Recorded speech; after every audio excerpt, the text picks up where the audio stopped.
بسم الله الرحمن الرحيم الحمد لله رب العالمين والصلاة والسلام على رسوله الكريم وعلى آله وصحبه ومن استنى بسنته إلى يوم الدين. السلام عليكم ورحمة الله وبركاته, brothers. Inshallah ta'ala, it is a great blessing of Allah subhanahu wa ta'ala that He has gathered all of us here and He has allowed us to talk and remember and remind each other about Himself, about the deen of Allah subhanahu wa ta'ala, about His Messenger Rasulullah sallallahu alayhi wa sallam, and also about His book Al-Quran. So today, as the topic says, as you guys know, that the last 10 surah, a short quick discussion. So we have only 20-25 minutes, and obviously we can't really tafsir on this time. But what I'm trying to present here, these last 10 surahs are a special kind of surah among themselves. And the reason that I chose this last 10 surah, as we all sitting here, and I believe, inshallah, most of us know all these surahs, and we use these surahs in our daily prayers. Even our children, 5 years, 6 years old, they always use this surah in their prayers, and this is the one they learn day to day. So, inshallah, today we'll talk about some picture that Allah has tried to paint behind these 10 surahs. And these 10 surahs, if you look at them, the perspective that I'm trying to present today, that all these 10 surahs are related to a special event of Rasulullah sallallahu alaihi wasallam. The surah before these surahs, they are in general, like وَالْعَادِيَةِ ضَبْحًا إِذَا زُلْزِلَتِ الْأَرْضُ زِلْزَالَهَا, where Allah has painted a picture of the last day, the judgment day and everything. But these surahs, starting from surah number 105, this 10 surah has a particular event that's related to the life of our Prophet Muhammad sallallahu alaihi wasallam. So before we start, just revise the 10 names from the surah. We all know it starts with Surah Al-Fil, أَلَمْ تَرَ كَيْفَ فَعَلَ رَبُّكَ. Then it goes to Lilayfi Quraysh, رَأَيْتَ الَّذِي يُكَذِّبُ بِالدِّينِ. Then we have the إِنَّا أَعْطَيْنَاكَ الْكَوْثَرَ. Then the fifth one is Surah Al-Kafirun, قُلْ يَا أَيُّهَا الْكَافِرُونَ. Then we have إِذَا جَاءَ نَصْرُ اللَّهِ وَالْفَتْحُ. Then تَبَّتْ يَدَا أَبِي لَهَبٍ وَتَبَّ. Then we have قُلْ هُوَ اللَّهُ أَحَدٌ. Then Surah Al-Falaq and Surah Al-Nas. Before we understand the picture that we're trying to paint here today, we should understand that all these things, the life of our Prophet Muhammad started in which city? As we all know, it started in Makkah. And also, the greatest victory of Islam that he got just before he passed away, the Fath Makkah, when he conquered the Makkah, he established, he cleaned the Kaaba, he destroyed all the idols from here to Islam is established on that day, his job is finished. So all happened between the city of Makkah.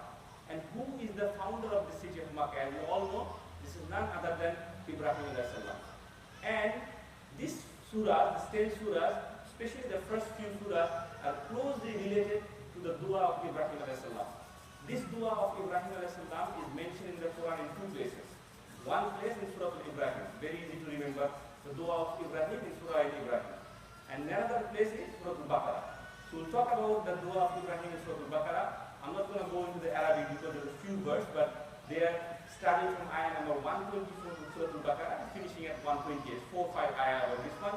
I'll just say in a short way, what is the dua of Ibrahim?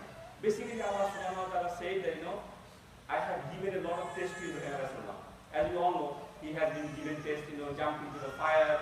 He was asked to leave his family, his wife and children in the desert where Makkah has been done.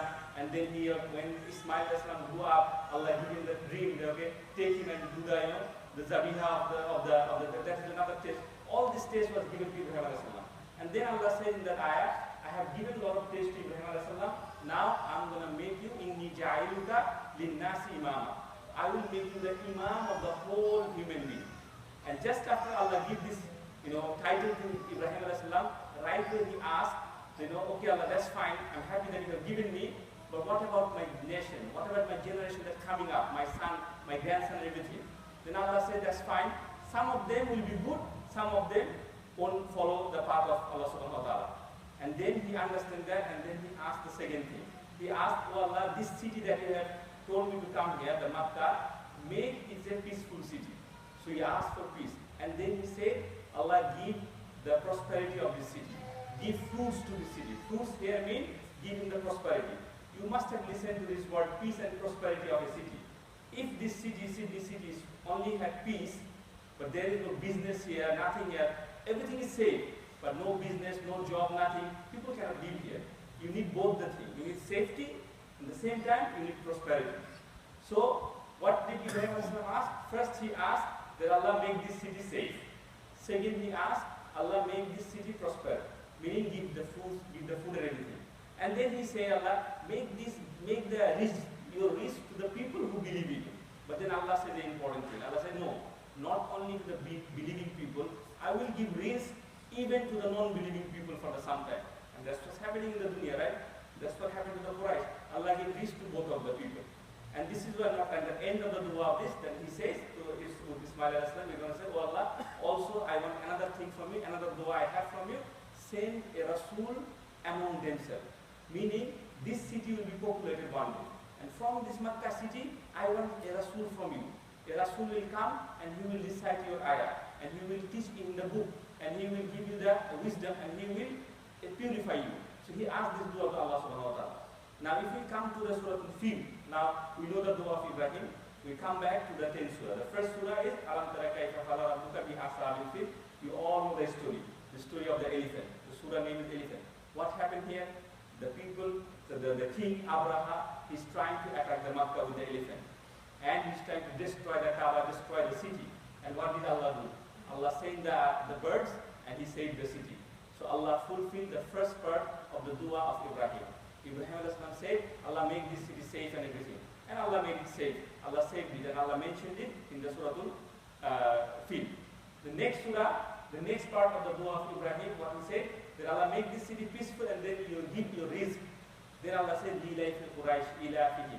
Allah said particularly about the Quraysh, this is the land for the Quraysh and Allah has blessed them to go to the north and south, meaning Syria and to Yemen at that time, to do business. So Allah is telling in the next surah that yes, this is the second part of your dua Ibrahim and I am fulfilling that too. I have given him the risk. And at the end of the surah Allah said,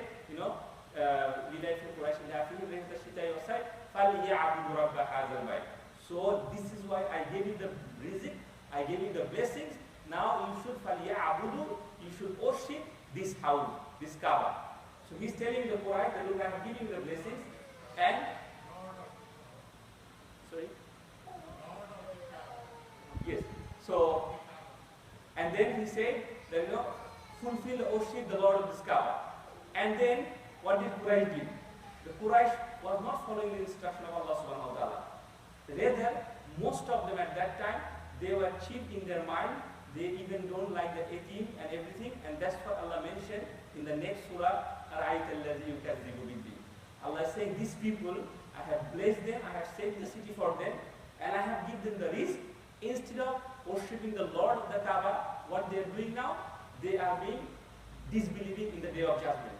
And they don't even give a small sadaqah to the yatim. And they are lazy about their worship, and they are imna'ul and ma'un. Ma'un means that it is so cheap. One of the scholars described the ma'un means like, if your neighbor comes to your house and asks for a little bit of sugar or something, and if you say, no, I don't have a little bit of sugar.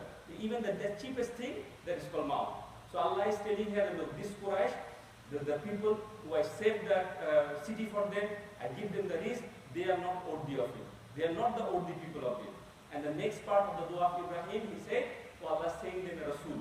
So the next surah that comes, so if the Kaaba is the house of Allah, and if Quraysh is not doing the right thing for the Kaaba, now Allah is the time, Allah bring him the Rasul and tell him, Inna ataynaka al-Kawthar. Allah telling the Rasulullah that, look, I am the one who give you the Kawthar. Now you all know Al-Kawthar is a river in the paradise, but a scholar has different opinions. This word Kawthar comes from Kasir. So it's not only the river of the Jannah, it is also meaning all the things that Allah given Rasulullah in this world. What are the things? He gave him the victory of the Islam. He gave him the Quran. It's a miraculous thing that Allah gave to Rasulullah. He take him to the Isra al-Miraj. That's another thing. So all these things scholars have included in this word Kasir, in the Kawthar. So Inna Atanaka al-Kawthar, in the next ayah said, Inna Atanaka al-Kawthar fasalli li rabbika wanhar. Fasalli mean what? To pray. Li rabbika, for your Lord, and wanhar. Wanhar means to do sacrifice. Now look here. Allah is giving two instructions, pray and sacrifice. These two things, pray and sacrifice, what is the legacy comes from? Comes from Ibrahim al-Islam. He is the one, when he started building the Kaaba, he started giving the adhan, and he started the praying. And also the sacrificing thing, comes from which tradition, which event? Is from the Ismail alayhi salam. So here also Allah is bringing the legacy of Ibrahim alayhi salam in Natanaka al-Kawsar. And at the end of this surah Allah says, Inna Shani'aka huwal abtar. Shani'a means the enemy. The common meaning of that enemy is the enemy.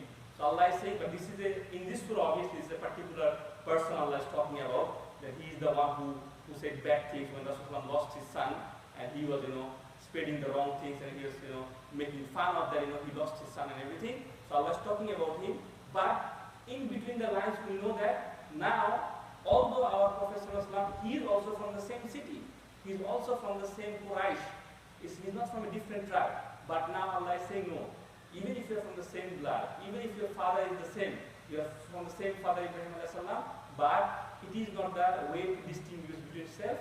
The main thing of distinguish what is in your heart, the iman and the kufr. So these people of the Quraysh, they are not in your path, they are not from your family, not for your tribe, and that's why in the next surah Allah telling Rasulullah sallallahu alaihi wasallam, "Qul ya ayyuhal kafirun." So call them by calling them kafirun, because they have given them the dawah again and again and again. I have given them the risk and everything, but still they are the denier. They are the kafirun, they are the rejecter. And in this surah, in the kafirun, Allah is making it very clear, they know, you are not from themselves and they are not from yourself. You don't worship their God and they don't worship your God. And lakum dinukum waliyadin, at the end it says Allah, they are following their deen. Because you have given them the message, but now they are not listening to you. They are following that way. And on the other hand, Rasulullah and the Muslims who is following Islam, they have their own deen. Now when this Kuliya Ibn Kafir said, we are now clear that there's two groups now. A group of the believer who are following our Muhammad sallallahu alaihi wasallam, and a group of the kafir, the people who are rejected. So two teams are divided now. Very simple language. Now there is a conflict. Obviously there will be a conflict, there will be war and everything. And the next surah, Allah gives the glad tidings to Rasulullah sallallahu alaihi wasallam that Iza za'a nasrullah wal fath. That yes, there will be a battle, but you will be the owner. Now the establishment has been done. In this surah, Allah is giving the victory to Rasulullah sallallahu alaihi wasallam. In his lifetime, with his own eyes, he is looking at people coming from different tribes and different groups and accepting the Islam and taking the Shahada and making the deen prosperous and successful.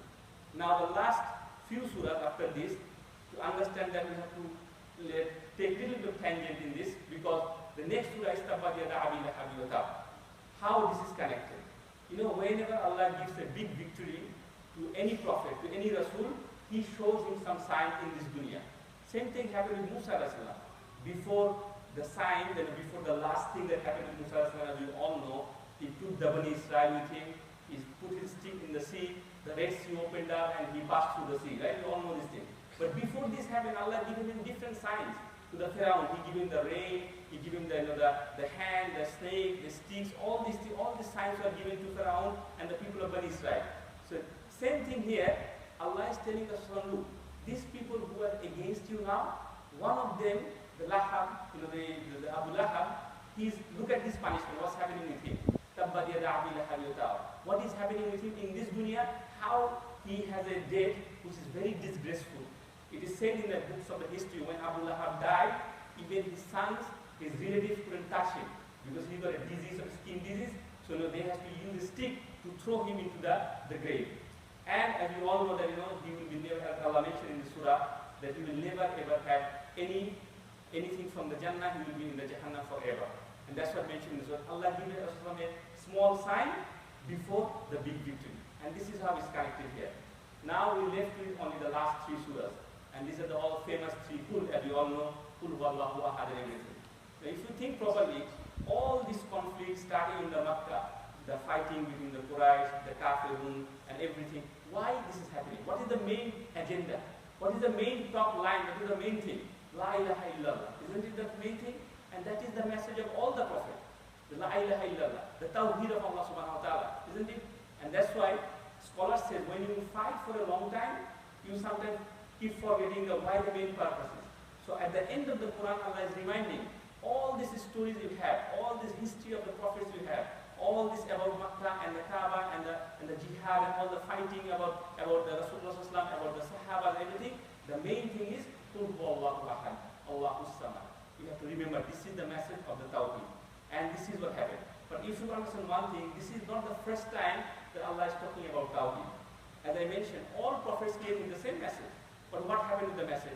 Adam a.s. came with the Tawheed message, right? But one of his son, he didn't follow him.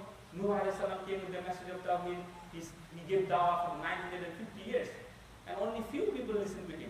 So over the time, the message of Tawheed always get corrupted. Always get corrupted. So but this is the messenger, Rasulullah, he is the last messenger. And the book that Allah revealed, the Al-Quran, this is the last book. No other books are coming for us. So what Allah did, after the message of Tawheed, Allah gave two protection. Two protection as a surah. Surah Al-Falaq and Surah Al-Nas. And one for the external protection, one for the internal protection. What I mean by external, Allah, as I said, Allah Surah Al-Falaq, Qul a'udhu birabbil falaq, min sharri ma khalaq, min sharri ghasiqin idha waqab. Meaning, that I seek refuge from Allah subhanahu wa ta'ala from the evil around me, from the evil about the women who make black magic and all these things. These are the things that will affect you from the externally, and that can corrupt your mind, corrupt your iman, corrupt your tawhid. And that's why Allah mentioned this surah in Surah Al-Falaq. And Surah Al-Nas, as we all know, Qul a'udhu birabbin nas, malikin nas, ilahin nas, min sharri waswasil khannas, alladhi yuwaswisu fi sudurin nas. It's in the sudur.